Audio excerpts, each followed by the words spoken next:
उन चीजों को उतारिए। और मैं यही कहना चाहूंगी बार बार, क्योंकि ये मेरा यहाँ पर तीसरी बार कार्यक्रम हुआ है। कितनी बार? तीसरी बार, क्योंकि आप लोगों से मेरा घर जैसा संबंध हो गया। देखिए, मैं ये नहीं जानती कि आप लोगों का मेरे से कितना लगाव है, कितना जुड़ाव है, पर मैं इतना जानती हूँ कि मेरा लगाव कितना है, ये मैं स्वयं वर्णन नहीं कर सकती यहाँ से बैठकर। क्योंकि मैंने ये प्रथम दिन भी कहा, कल भी कहा, आज फिर कह रही हूँ कि मैं इस्लाम नगर में जब जब कथा कहने आती हूँ तो मुझे ऐसा महसूस नहीं होता कभी कि मैं कहीं बाहर कथा कहने, मुझे ऐसा लगता है कि मैं अपने परिवारजनों में बैठकर ही कथा कह रही हूँ।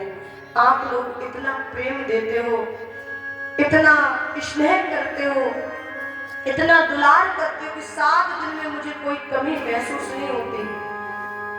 और हमारे जो बाबा यहाँ बैठे हैं,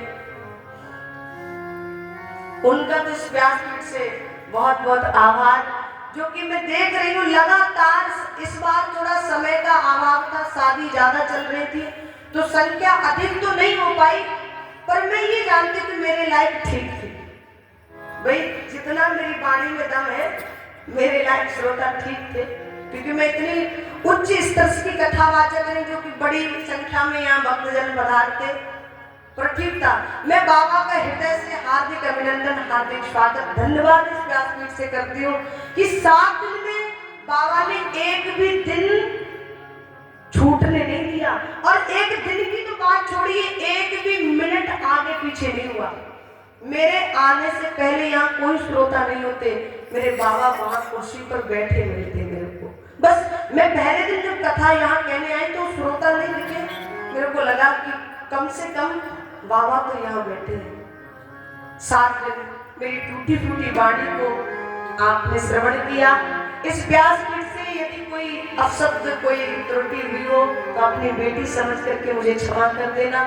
और जिनके घर में रुकी हुई हूँ, ठहरी हूँ, जिनके मेरी व्यवस्था की गई, दीप्ति संकधार, राहुल संकधार, उनके यहाँ भी उनके बच्चों ने, उन्होंने इतना प्रेम दिया, इतना स्नेह कि 7 दिन में मेरे को ऐसा ही आभास नहीं हुआ, ऐसा महसूस नहीं हुआ, ऐसा कुछ नहीं लगा कि मैं अपने घर गई। मैंने जब जब कहा चाय के लिए, तो चाय, पानी, भोजन, मेरी व्यवस्था तुरंत की तुरंत हुई। मैं